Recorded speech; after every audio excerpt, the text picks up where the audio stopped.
Good day guys. Alamin natin kung paano i-transfer galing sa MetaMask papuntang Binance ang ating USDT.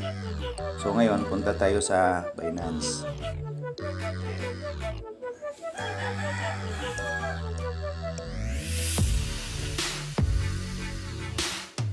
So ngayon, nasa Binance na tayo.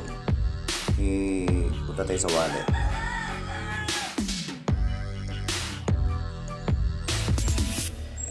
Tapos, pindutin natin yung deposit. Then, USDT. Kailangan na yung MetaMask natin nasa BNB Smart Chain. Then, copy natin yung wallet ng USDT.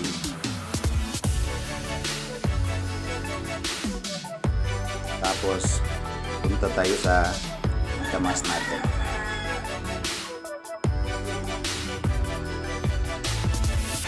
Ngayon, nasa MetaMask na tayo. Lagyan natin ng password.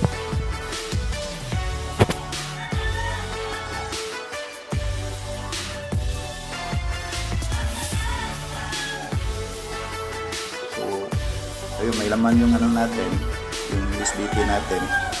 So, pindutin natin yung USDT.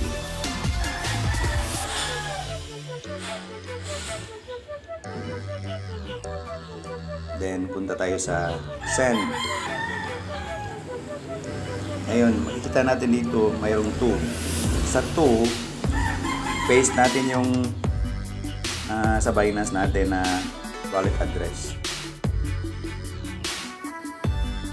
Ayun, be sure na tama yung tama yung address natin dito. Tapos kung tama yun, ayun, pindutin natin yung next. Then, i-max natin.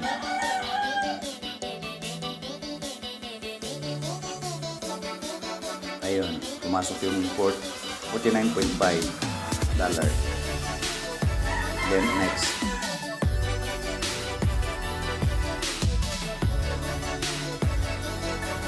So, kailangan may laman yung natin, yung BNB.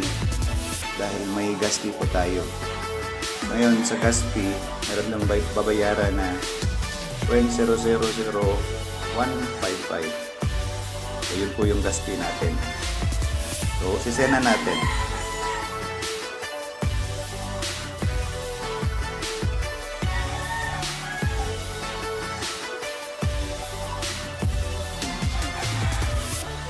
Ayun, submitted na po.